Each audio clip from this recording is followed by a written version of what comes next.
This is the Harry Loomis Show. Welcome back to the Harry Loomis Show. Today is Wednesday, October 9th. It is 8:07 p.m. here in Columbus, Ohio. Yesterday was the 14-year anniversary of the St. Louis Cardinals winning the World Series against the Texas Rangers. And I say that because I was hoping to have more positive news on my first update on the St. Louis Blues 2025-2026 season. And that's really where it ends. Things have gone horribly wrong for the Blues to start the year. 10 games into the season, they sit 3-6-1 and are losers in their last 5 straight games. Those coming to the Kings in overtime, to the Mammoth, the Red Wings, the Penguins, and the Red Wings. And really, you can't say they deserve to win any of them. It's one thing to lose. It's another thing to lose and look bad the entire way. And in about 4 of those games, the Blues look bad for a majority of it. What has gone wrong for the Blues? A couple different things. We're going to take a look at some stats. These are from MoneyPuck.com. Kind of gives you a little sample size. This is as far into analytics as I can really go. Expected goals for percentage. This basically means out of all the games you've played, what percentage of goals should the Blues account for based on how they played? They should have accounted for 54.44% of goals based on how they played this year, which is 6th best in the league. That's pretty good. They've had their moments where they've been in the zone. They've had some good rush opportunities.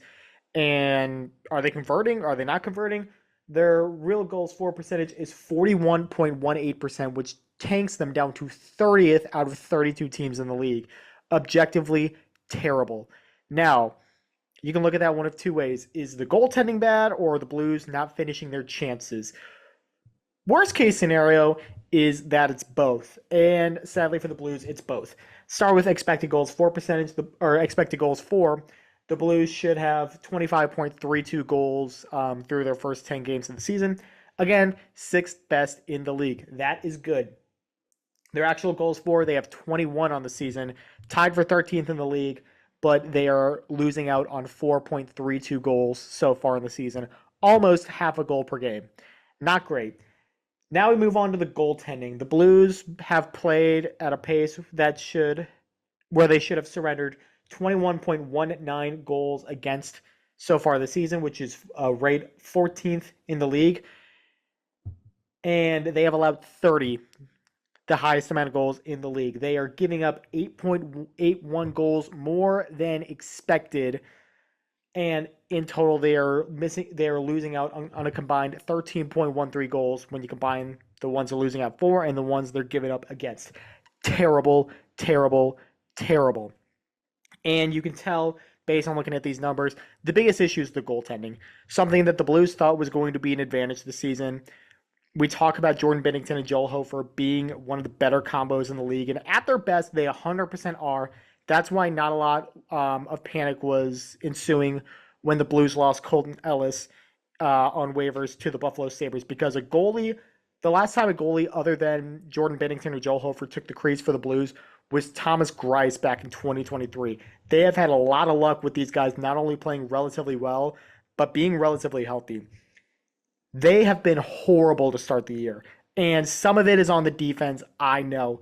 But at some point, making $6 million and almost $4 million, you need to make a damn save. And these guys are not making the saves you need. Binnington is at an 863 on the season, which isn't good at all. Hofer is at a 793, which is bordering on unplayable. It's not bordering on unplayable. That is a black hole. You cannot use it. It is a non-option. And what is crazy about that is that Hofer's first game of the season was the Blues' first win of the year, Game 2 in Calgary. Hofer was outstanding in that game. He gave up 2 goals on 29 shots, a .931 save percentage. Watch the game. He had some marquee saves early on in that, keeping the Blues down 1-0 before they got going, with Jake Neighbors scoring 2, Pius Suter getting 1, Thomas getting 1. That was the Joel Hofer game. And something went so wrong in his second game, the 4th game of the season, an 8-3 loss to the Blackhawks, which if you didn't know how the season's going, they lost 8-3 at home to the Blackhawks, who still suck, by the way. I know they got Connor Bedard. They still suck. That game is on TNT. Brendan Burke and Darren Pang were talking about how good of a puck handler Joel Hofer was and how much of an advantage that was to have that behind the net. And first real opportunity, he gets behind the goal. He passes it right up the middle of the ice. Ilya Mikheyev is right there. One touches it into the back of the net. 3:02 in, you're down 1-0. And it didn't get any better from there, if you can't tell the fact that they lost 8-3. And he has looked so rattled ever since then. It's been an issue with him so far in his career that he struggles on the first shot of the game. And against Utah, it was a disaster again. I don't know if it was the first shot of the game, but it was sure as hell early. Ian Cole beat him 3 minutes, 18 seconds into the game. And then not long after that, Logan Cooley beat him. Not long after that, Logan Cooley beat him. Not long after that, Logan Cooley beat him. Logan Cooley had a natural hat trick in just under 5 minutes of game time, and he was pulled not even 11 minutes into the game. And then he was in net again on Monday night against Pittsburgh.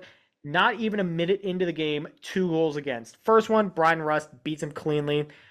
Second one was a complete defensive breakdown, Anthony Mantha in the front of the net.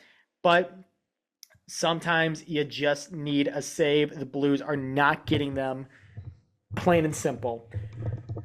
But it's not just the goaltending that's been bad. Offensively, the Blues have just not been up to par, and there's a lot of guys that are at fault for that. We're going to point out some of the good, some of the bad, some of the ugly. There's a lot more bad and ugly than there is good, but we're going to shout out the good. Jordan Kyrou started the season slow offensively. He's gotten going. He's got 4 goals, 4 assists for 8 points in 10 games. Has points in 5 straight. He's looked a lot more confident early on in the season since there's been so much line fluctuation. Him and Holloway were getting a lot of rush opportunities up the side. They weren't really able to do anything with them. Kyrie's figured something out, and he's looked really better, a lot better on the defensive side as well. His 200-foot game is really coming into its own. This is easily the best defensive hockey Jordan Kyrou has played so far this year. As bad as the team has been, not a lot of complaints about Kyrou. Matthew Joseph is a guy, too, who you didn't really know what to expect this year. He barely won that last spot. Wouldn't have even started the first game of the season if it weren't for an Oscar Sundqvist injury. He's been really solid, honestly. He's playing that middle six winger role. Doesn't have a lot of offense. Only 1 goal, 2 assists. Got his first goal on Monday. But he's involved in every aspect of the game, pretty much except for the power play. He's got a pretty good wrist shot on him. The power play is not working right now. Wouldn't hate to see Joseph get an opportunity on that second unit. I've really liked what I've seen out of him so far, though. And then Philip Broberg. The defense has been really bad this year. Last year, that was a strength of getting offense from your defense. And the Blues have gotten hardly any so far this year. They've got a goal from Tucker. They've got a goal from Broberg. They've got a goal from Falk. And that's really about where it ends. Parayko doesn't have a goal this year, but he has 5 assists. Cam Fowler's been sneaky bad this year. No goals, 2 assists. Then we'll get to the other guy later. But Broberg has been really solid. I think he's very clearly a top pair defenseman right now. Arguably your number 1. And with some of the contracts some of these defensemen are signing, namely Tom Harley, who just got 8 years by $10 million, 10 and some change. Sign Broberg now. His value's not going to get any lower. Lock him up right now. Do the right thing. But speaking of the offer sheet boys, the bad, Dylan Holloway, man, what the hell happened to that guy? He's playing on the 4th line right now. That's how bad things have gotten. He missed the end of the season last year, obviously, with his injury. And he seems like a guy who can't get that out of his own head. He's fast. He's speedy with the puck, but he's mishandling it, not getting good opportunities. He just looks like they've called him out. Montgomery's called him out. He agreed on it. He's thinking too much out there. He's one of the most gifted players on the team when he's just playing loose, playing free. I don't know how to get back to that, but the Blues could really use that right now, especially now with Jake Neighbors being injured, who started out lightning hot. He had 6 goals in the first 8 games, but blocked a shot, I believe, in Detroit, and is now out 5 weeks, which is a huge loss for the Blues. Dylan Holloway is the guy that needs to step up. A lot of guys need to step up, namely Holloway. He needs to be the top 6, borderline leading the team in goals contender, and 1 goal, 3 assists, 4 points in 10 games, now playing bottom 6 minutes, is not even close to getting it done. Brayden Schenn has struggled this year. He has not looked good. He's between the second and third line. not generating much on the power play. 2 goals, 3 assists, 5 points in 10 games. I liked what he did last night, trying to get a fight going against, I think it was Ben Sherratt, and he ended up fighting. I think it was Travis Hamonic. Sherratt wanted none of him to start the game. Shen goes around and scores in the first minute of the game. Really exciting moment there. Turned out to mean absolutely nothing. But the thing that's concerning with Shen, you knew he wasn't playing well this year. He's a minus 11 on the year, a minus 11 in 10 games. I don't think he's been that bad, but that's hard to overlook. He's playing basically with different wingers every single night. They cannot get any sort of chemistry going with anyone right now. I don't know what the fix is, but not looking good for Braden Shen. And then the injuries, we talked about it. Neighbors out 5 weeks. The Blues lost Alexei Toropchenko for a while. He's been back the last couple of games. Hasn't done much, but his uh, presence on the forecheck has been missed. Oscar Sundqvist missed some time. He's back as well. Robert Thomas is day to day right now. With I'm not really sure if they said what his injury is, but he's missed the last 2 games. Doesn't look like he's going to play Thursday against Vancouver. Dalibor Dvorsky is going to play, and he's going to play center. I'm curious if that's going to be the second line or the third line. The Blues right now have 3 second to third line centers, preferably third line centers, with Thomas out, and Pius Suter, who's been pretty good, Dvorsky, and Shen. I liked getting Suter in the offseason, but this is your problem, not getting a bona fide second line center. When Thomas goes down, you're screwed. You don't have a guy there. Goaltending we already talked about. And then lastly, Logan Mailloux. Dude, I like Mailloux the player. I think he's going to be good in the long term, but he has been brutal this year. No ifs, ands, or buts about it.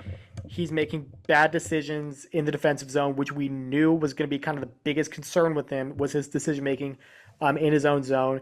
He's not generating enough offense. I thought Monday was a step in the right direction against Pittsburgh. He turned around and had a bad game on Tuesday against Detroit. He's been scratched a couple times. Matt Kessel's come in and hasn't really done a whole lot more than Mailloux. It's just been bad, man. And look, here's the thing. The Zach Bolduc trade right now looks like grand larceny by the Canadians, especially with Bolduc getting, I think, 4 goals in the first 3 games. He's cooled down since then, only has added 2 assists. He's got 6 points in 11 games.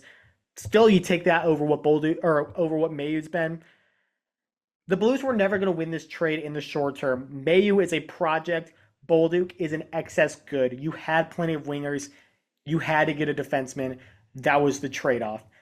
But at some point, it's got to click for Mailloux. They tried putting Fowler with him for a little bit. That didn't work. Tyler Tucker's had some pretty good moments. He's struggled at other points. I don't know what the fix is, but all of a sudden, who could Mailloux use right now besides other than maybe a Ryan Suter? Wouldn't Ryan Suter be a perfect pairmate for him? Just a veteran, a two-way guy to really settle him down, give him some stability out there.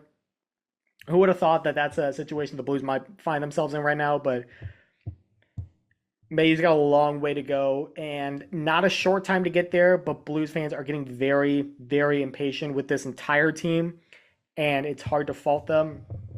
With all that being said, though, it's only 10 games into the season.